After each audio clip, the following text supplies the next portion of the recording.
gandang gabi. Welcome back to another vlog. Bigla ang lakad. Part 2 ng aming pamamasyal dito sa Lingayen. Kasi itong asawa ko gusto niya talagang mamasyal dito. Sabi ko, sige, tara ipasyal natin siya. At medyo makakapasyal tayo ng bongga this time dahil hindi namin kasama si Papa. Masyal tayo. Ang ganda-ganda oh. Hindi ko to nagawa last time kasi nga binantayan ko si Papa. And then, akala ko hindi ako magbablog ngayon dahil iniwan ko na yung camera sa bahay. So, ang gamit kong camera ngayon ay cellphone. Ito yung hindi natin nakita last time. Oh, ang ganda. Mas maraming tao ngayon. Yan yung Christmas tree, oh. My gosh, ang ganda. Hala, hala. It's so heavy. Kain, dinner time. Ayun kay Papa Dave. Unlimited rice. Ayun, nauwi na si Dave, mga kalalabs. Ihatid namin siya sa Clark. Tingnan nyo, binitbit niya yung luggage niya. Just like my wife. She doesn't care. Oh, bye-bye, Jacob. Mamaya na ulit. Cute-cute eh. Ang cute-cute. Tignan mo pag pinagpapawisan. Ang cute-cute. Babay na sila. Flying kiss. Flying kiss! Where's my hat? Here! Bye, Father. Hi. Hi. Doon ka sa kabila, Lord. Good morning. Good morning. How are you? I'm fine. Sa gitna ka, Nil. Thank you for the drive. Ha? Very excited. Sila, to ayaw drive niya. with you. Doon siya sa harap. But you have a very cold car. Whoa. Whoa. Basta huwag mong tanggalin yung wallet ko. Okay, let's go. I miss my puppy. I didn't get to say goodbye to my puppy. Tid namin siya sa I want to bring her to Canada. sa Clark.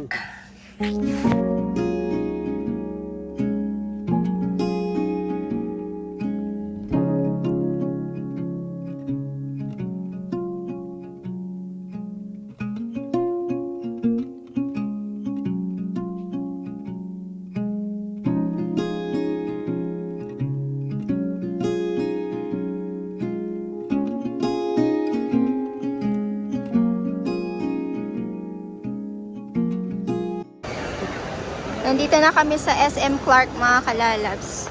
Bago namin iwan si Papa Dip, kain daw muna kami ng lunch. Ayaw niya na magpatid sa sa airport. Lunch lang daw kami. Hindi na ako nakapag-vlog, kumain kami ng lunch, Italian. Ngayon naman, dessert. Hindi ko alam kung paano i-pronounce to, yaw-yaw, law-law, di ko alam. Basta dessert. Ayan. Hi!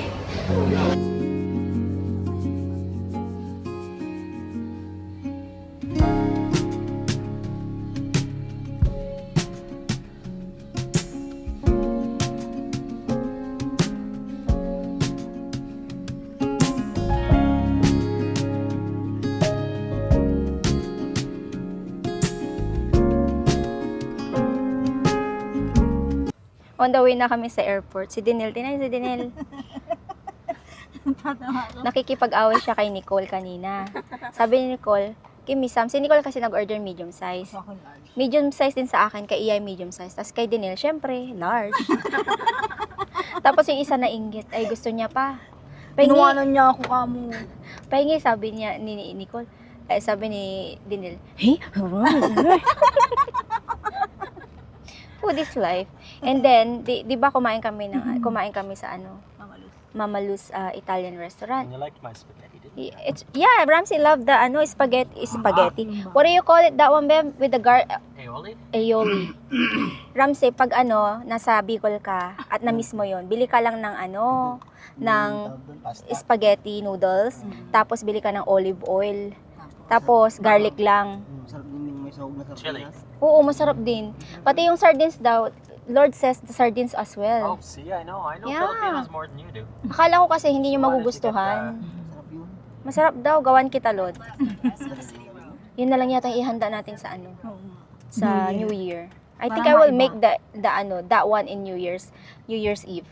Para maiba. Yeah. Spaghetti forever. Oh, tapos nung kumakain na si Lord ng pizza at saka ng no, yun yung pasta, sabi niya, Ate Faye, daan tayo sa lechon na. Rice is life. Rice is life. So some of Filipinos they're not happy with noodles and pizza. Ha? Patayin ko na to. Patayin mo na. O ano Lord? Lechon? Kakatawa si Lord. Ano si lechon? Original Cebu.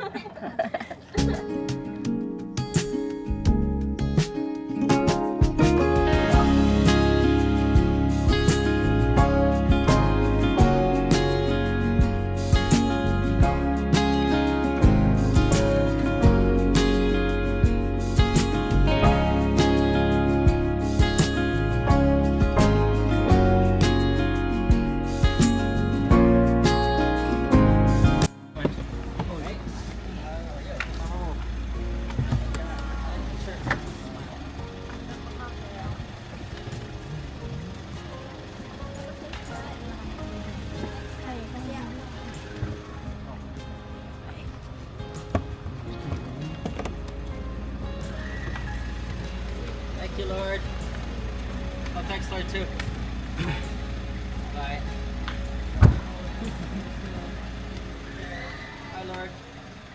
The trouble and Take care. In your area's responsibility, Chinese.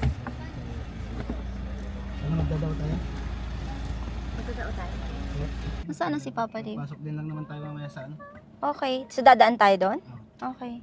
Pasok din tayo mamaya ng express. Natatawa ako kay kaya ang pangalan nito kay Lord. Sabi ba naman ni Lord, diyan na ba matutulog si Kuya Dave? Hindi, sabi ko di alas 4 pa. Oo. Yung flight niya. Ano, gusto mong patulugin dyan sa Hindi niya pa airport? yan. Asan na siya nakapasok? Ang bilis naman niya. Alis na, napasok na natin. Ang bilis naman nun. Sa pilastuhan na ka. Mabilis maglakad kasi si Papa Dave. Hindi yan hotel Lord. Airport Hindi yan. nga, sabi ko. Sabi niya, diyan ba siya matutulog? Malaki din talaga yung airport nila dito. Mas bet ko yung airport sa Clark. Sobrang organized. Tsaka hindi masyadong busy. Okay, on the way na kami sa pauwi. Pero sabi ni Ramsey, bibili pa daw siya ng kanyang bocheron. Kikrave daw siya. Kikrave talaga, no? Buntis na to. Ikaw yata yung nagkikrave din nila, aminin mo na. Aminin mo na iniisip-isip mo na kanina pa. Ang butchiron. Yung isa naman lechon. Nakakita ng original Cebu daw. Daan tayo doon Tingnan nga natin kung original siya. Ang laki ng nila, no? Parking nila dito. Nagsawa ka. Parang ikaw na lang dyan sa gitna na Yung iba nga ata, iniiwan na dyan, yung mga nagtatravel. Yung car nila, oo. Kunyari, 1 week lang silang aalis. I-drive. May abandon na eroplano doon, Ramsey. Doon, sa dulo. Abandon siya. Ay, yung malaki? Oo. Hindi ko alam anong story niyan. Pero abandon siya. Alam ko yan may ginawang restaurant na na airplane. Ganyan. Ayun Ayun abandon siya. Ayaw pala. Pakita ko sa inyo kung makita niyo mga kalabs na. Malayo pala mga kalabs. Ngayon ka lang nakakita na eroplano? Alis, nakita mo. Alis nakita mo. Ayun doon. Sayang, iyay, sumama ka na sana. Pa nakita mo eroplano sa loob. Grabe yung traffic, mga kalalabs, So, papasok to ng nalampasan na namin ang Swal. So, may na siya, sa may Kawayan na. Malapit na kami sa sa bahay. Pero grabe yung traffic, inabot hanggang dito. Grabe. Ano yan? Paano na yan? Putol na. Putol na, pero may parating pa. Oo nga, may parating pa. Parating na. Grabe, nagabihan na rin kami kasi sa traffic. Bahay na kami, mga kalalabs. And, alam niyo, sobrang grabe ang traffic. Buti na lang at nakaabot kami doon sa talagang, mahabang pila ng mga sasakyan. Nakakaloka. Ngayon, nagluluto ako ng ampalaya na may bagoong at saka luya. Tapos may nabili kaming sibulitsyon sa nadaanan namin. Pinapainit ko lang din. O di ba walang kapaguran si Mami Faye. Haba ng biyahe nagluto pa, no? Hindi ako masyadong makapag-vlog ng maayos, mga kalalabs, kasi grabe. Like, mabilisan lang din yung namin. Hatid namin kay Papa Dave. Nagmamadali din kami. Kasi, tawag dito, nagmamadali kami kasi si Ramsey uuwi din ngayong gabi. Pabalik ng Bicol.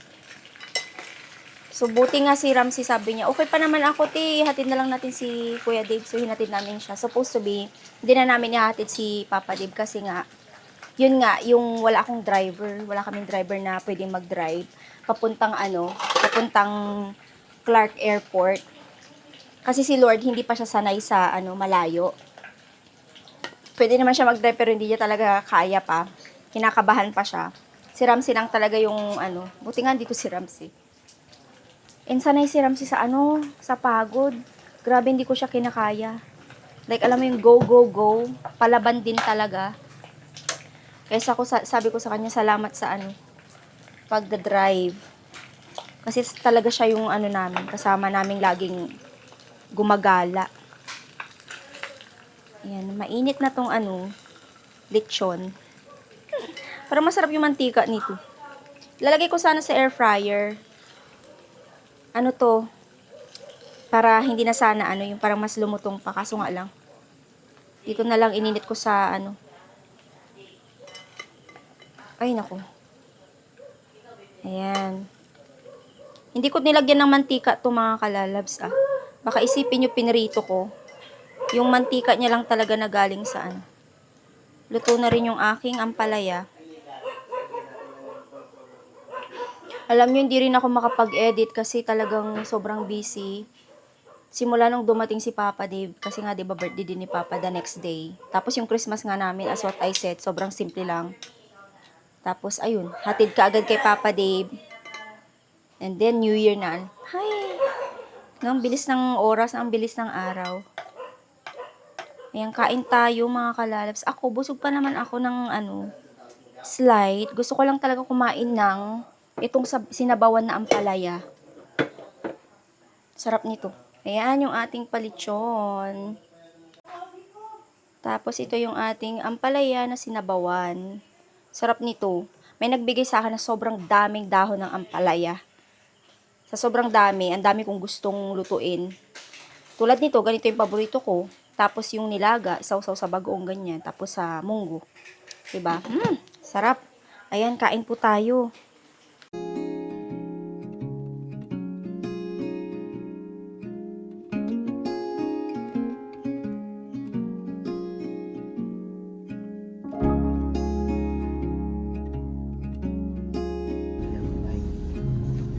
Bye, Ramsey.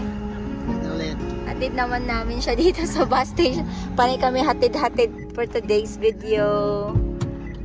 Oh. Bye, Ramsey. Ingat.